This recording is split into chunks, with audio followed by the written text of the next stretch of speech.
When board games give us more, we're rolling with more. Hi, I'm Will, and with me as always is my bit of spice melange. Sarah. And we're doing a review of Dune Imperium, Rise of Ix, the expansion. Sarah, tell us a bit about this expansion. All right, Rise of Ix expands the game to the planet Ix, as well as adding more leaders, new technologies, and other ways to get around your opponents. So very specifically, it adds an overlay board that changes the Landsrad and Choam spaces. There's an additional board for the planet Ix and the technology tiles, and of course there's the new technology tiles. There are 6 new leaders, new player components including dreadnoughts, more intrigue cards, Imperium cards, conflict cards. For solo and 2-player, there's new House Hegel cards and new reference cards. There's a new starting card for a new epic mode.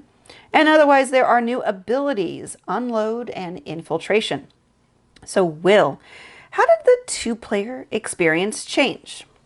Well, by covering up the Landsred board, you have a whole different dynamic of how you approach things. Because spice used to be let's go here, pay some spice, get some money, and do stuff with the money. That was essentially most of what you did with spice. Some cards let you use spice, but for the most part, spice leads to money and stuff. It was very uninteresting in terms of a resource. Now, that focus has shifted into turning the spice into technologies. Yes. And the technologies then become permanent abilities that don't get shuffled in anywhere. They're now tiles that permanently change you asymmetrically.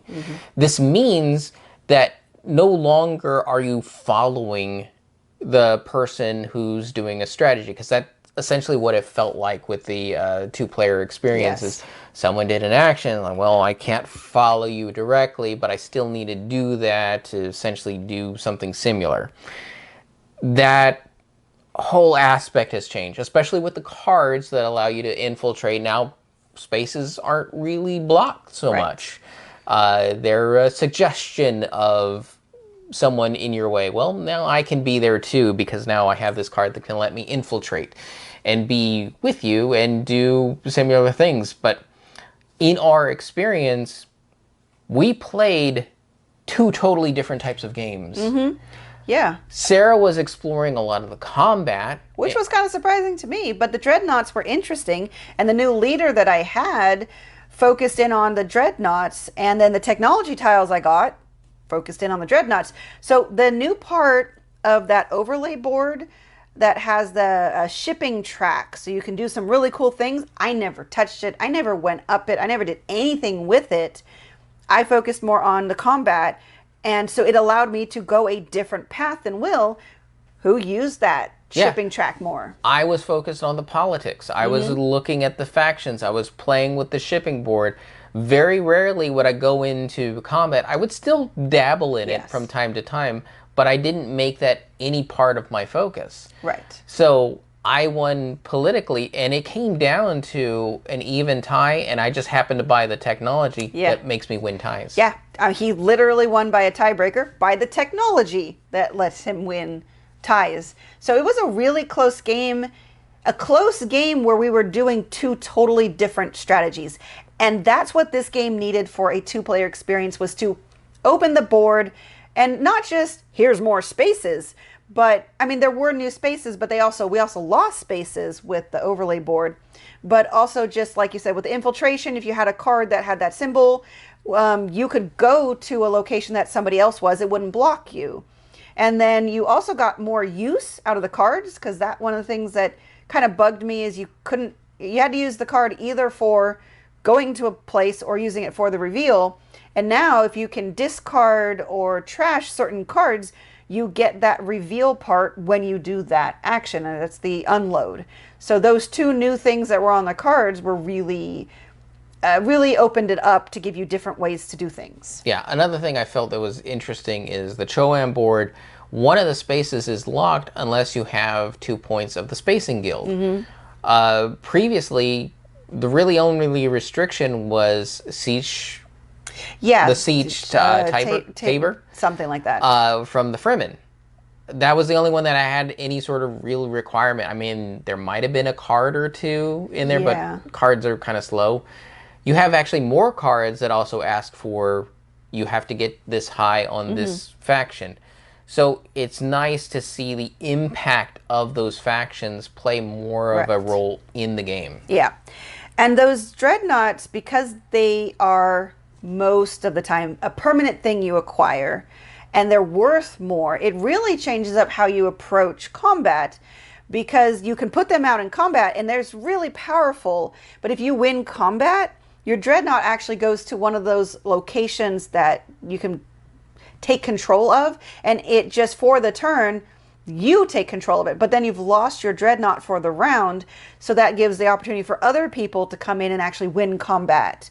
But if you don't win it, then your dreadnought just goes back to your garrison, so you just redeploy it. So it made that very interesting and more dynamic. Yeah, you have your option of do I do the slow reusable unit Right. or do I do the quick disposable unit? Right.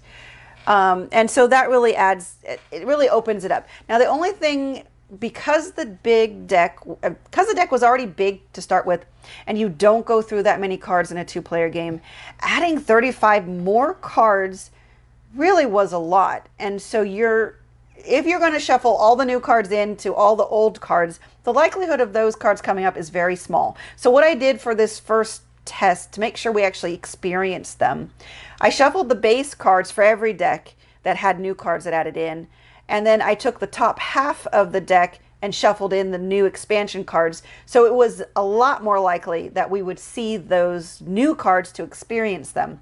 I don't know how else to do it unless, I mean, I'm not going to do that again because I'm not going to pull out all the expansion cards to do it again. You could maybe make the market row bigger.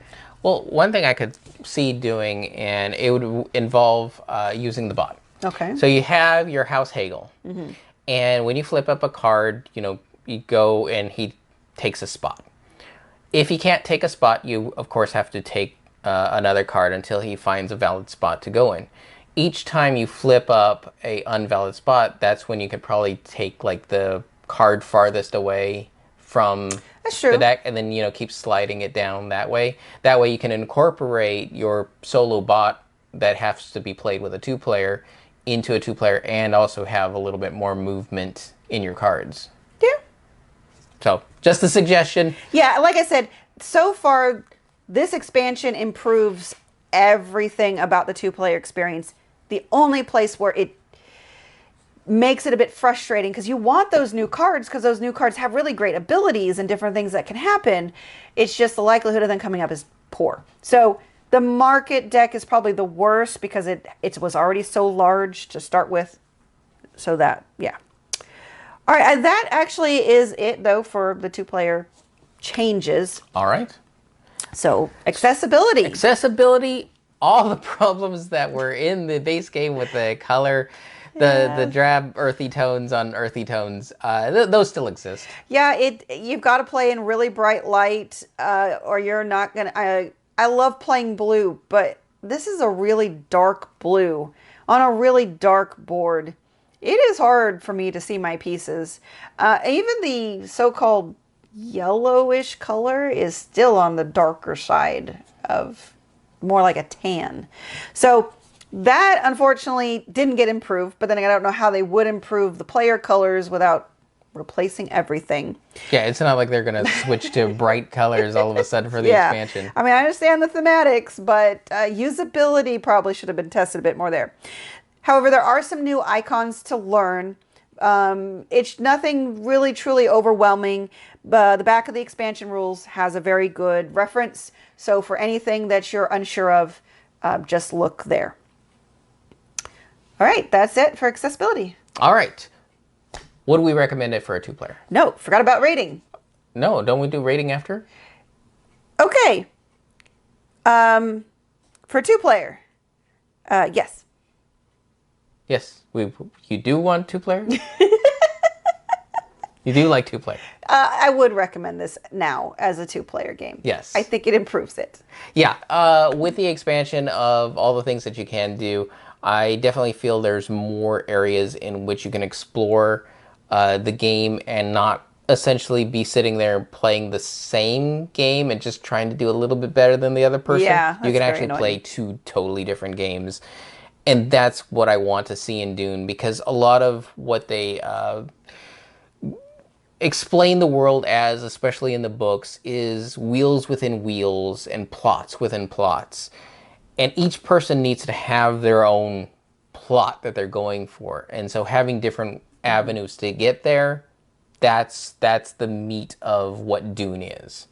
So for two players, absolutely yes. This 100% helps with that. Accessibility wise. I mean, if you had problems playing the base game, you're still going to have problems playing with the expansion. So it's going to be a mixed maybe. It's really going to be up to each person and their mostly it's going to be vision disabilities. If you have severe vision disabilities, this might be still very much a challenge. So it's still kind of a mixed yes, no, maybe. Yeah, take a look at the cards, any pictures that you can come across. See how your vision does with that, especially if you have color blind issues and if the things are melding a little bit too Yeah. much. You may want to consider maybe even getting replacement meeples that are a little bit brighter, just to... That's true. There's not a, I mean, there's cubes is probably the most numerous, Yeah, most numerous pieces. those are easy to get. Yeah. Otherwise, you have up to 3 agents, 2 dreadnoughts, and what is it, like 3 or 4 discs? And then I can't remember how many little cubes. But yeah, Yeah. you can always try to find replacements if you're really just having issues seeing your pieces on the board. Right.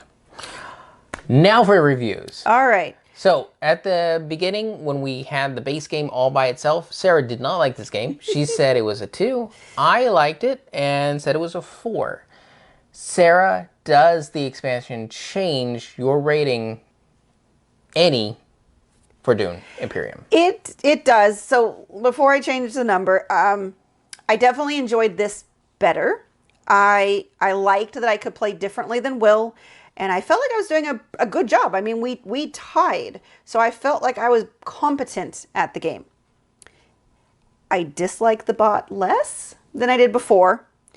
I definitely like the unload and infiltration abilities. I'm just still really concerned about those just even popping up if you fully shuffle everything together. I'm still just concerned that I just think this game might be better still at a 3+ player game. I do think the 2-player game is so much better. I just think for me, I would still rather play against a real third person than the bot. However, if Will wants to play this, I will definitely be more open to playing this now. It's just probably still, again, one of those games I'm still not going to necessarily ask to play, especially since I don't have a lot of experience with Dune. I've not read the books or anything.